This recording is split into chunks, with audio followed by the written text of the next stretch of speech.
Ano ba ang tinitingnan mo? Bumalik ka sa iyong trabaho.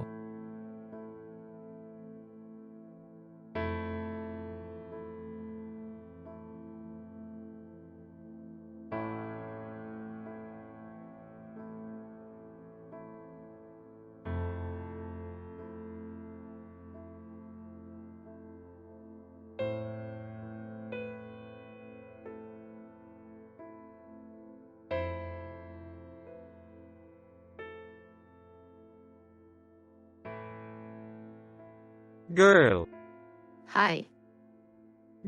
sa'yo ba ito? Oo nga, nahulog siguro sa bulsa ko. Maraming salamat po sa inyo. Nag-iipon ako para bayaran ang isang napakahalagang bill. Tingnan mo. Di na kailangan magpasalamat. Ngayon pupunta ako kasi may interview ako doon sa farm na yon. Oo. Ngunit sa kasong ito, bibigyan kita ng pera dito para tulungan ka. Hindi mo na kailangang. Alam ko na, tutulungan ako ng Diyos, ginawa ko ito mula sa puso. Ang interview na ito ay gagana. Oh, kaya. Sa kasong iyon. Have good luck sa interview mo. Salamat po sa inyo. Magandang hapon. Bye na.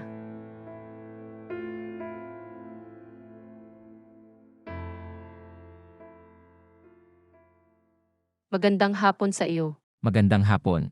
Awa! Alam mo naman kung ano ang salitang paliguan, di ba? Diyos ko sa langit. Bakit ganyan katokan sa akin, ha? Tingnan mo ang paa niya, dumating siya na nakatsinelas. Tingnan ito. Dumating na may cap. Sino ba ang pumunta sa interview ko na nakakap? Maaari lamang itong maging isang maliit na bato. Ang maruming pinag-uusapan ang hindi nahugasan, tama ba? Tingnan mo dyan, sombrero, isa pang may cap dito. O kaibigan ko, hat dito ay branded. Rosirin ha kapag nakita niya. Tumikim sila. At ano ba ang ginawa mo dito? Hayaan akong makita ang resume na ito dito. Sa tingin niya ito ay isang resume. Hayaan mo makita ko rin. Jeez. Dalawa lang ang maliit na bagay dito o. At isa sa kanila mula sa Rosinha doon. Sanay na siyang mag-alaga ng baboy, naging baboy na rin siya. Hoy binata, gusto mo bang makita ang tunay na resume? Tingnan mo dito o. Mga guro. Mga karanasan sa malalaking kumpanya.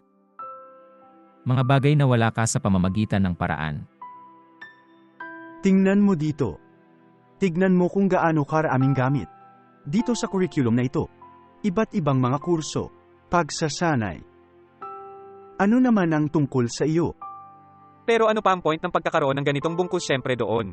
Kung wala kang edukasyon? Hay nako, ang gumagana dito ay pera ho. Ano pa ang saysay ng pagiging perafado? Pera ang bahala dito. Wala ka man lang ganyan. Ano ba ang ginagawa mo dito? Mali ang lugar mo ha? Oo nga, yun ang lugar dito, di ba? Oh. Hindi naman ha. Ay, isang tao. Cap, sinelas, para sa interview. Hindi ko nga alam ang ginagawa mo dito. Magandang hapon. Magandang hapon. Hoy, nagbago ka rin ba ng course? Hindi ba dito nagaganap ang job interview? Okay, pero, di ba ikaw ang nagdadamot dyan ngayon lang? Ako iyon. Hayaan mo ipakilala ko ang sarili ko sa iyo. Ang pangalan ko ay Carla, at ako ang may-ari ng farm na ito. Tulad nito? Pagdududa. Wala naman talagang halaga ang mangarap, di ba? Ano ang dahilan ng biyaya? Sa tingin mo ba kung ikaw ang may-ari ng farm, ganyan ka maglalakad? Nakita mo na ba ang isang doktor na naglalakad sa paligid sa isang lab coat buong araw? O kaya naman ay isang judge na naglalakad na nakagown buong araw?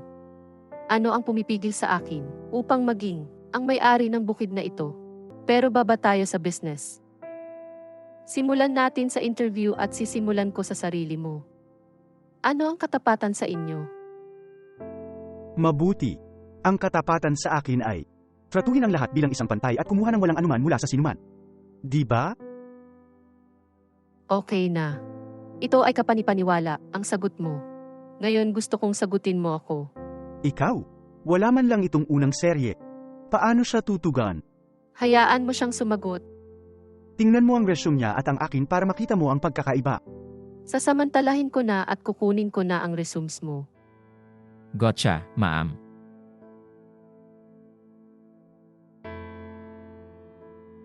Pwede po ba akong sagutin? Mabuti na lang. Sa akin, katapatan ay ikaw. Gawin ang lahat ng tama, huwag kumuha ng anumang bagay mula sa sinuman. Yun na nga ba? At ikaw? Mabuti, ma'am. Katapatan sa akin ay hindi pagkuha ng kung ano ang hindi akin. Pag-endorso. So, kung wala na akong makukuha ha. At payo ko sa iyo na panatilihin ang isang mata-out ha. Ang dalawang ito. Wala silang ipinapahiwatig na tiwala ha. Talaga, ano ang kailangan ko dito? Galing yan sa taong pinagkakatiwalaan mo. Dami ko na makinarya. Mahal na mahal. Kaya nga, upang gumana sa akin, naaasahan ko na ang taong ito. At magtiwala sa taong iyon. Bagay na bagay kayong dalawa. Wala na akong ganong confidence. Tayo. Paano? Huwag kang maglaro ng piti. Nagtest ako sa inyo guys. Nag-iwan ako ng pera sa sahig at kayong dalawa ang kumuha ng pera. Siya lang ang hindi kumuha ng pera. At kayong dalawa, sumama sa munting talumpati na ito. Hindi sila kumikilos sa paraan ng kanilang pagsasalita. Ngunit ang pera ay nawala. Hindi na sayang ang pera, no? Nagkaroon ng isang may-ari at hindi mo tinanong kung kanino ito. Hinihiling ko sa iyo ngayon na mag-withdraw sa aking bukid dahil ang mga taong tulad mo ay hindi nagtatrabaho sa akin. Lady. Maaari natin kunin ito bilang pangalawang pagkakataon. O, sa pamamagitan ng paraan, ibalik mo sa akin ang perang ninakaw mo sa akin. Okay, pero pwede ba kahit papaano ay tingnan mo ang resume ko? Ayaw ko na. Tingnan mo ang resume ng walang tao. O ibabalik mo sa akin ang pera. O tinatawag ko ang mga pulis.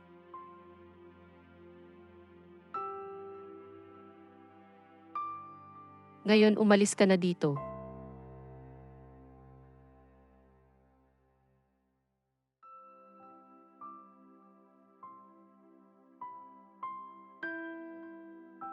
Ano nga ba ang pangalan mo? Pedro. Kaya, Pedro, natuwa ko sa ugali niya. Hindi mo kinuha ang pera. Inalok kita ng pera at hindi mo kinuha. Pero alam kong sobrang nag-aalala ka.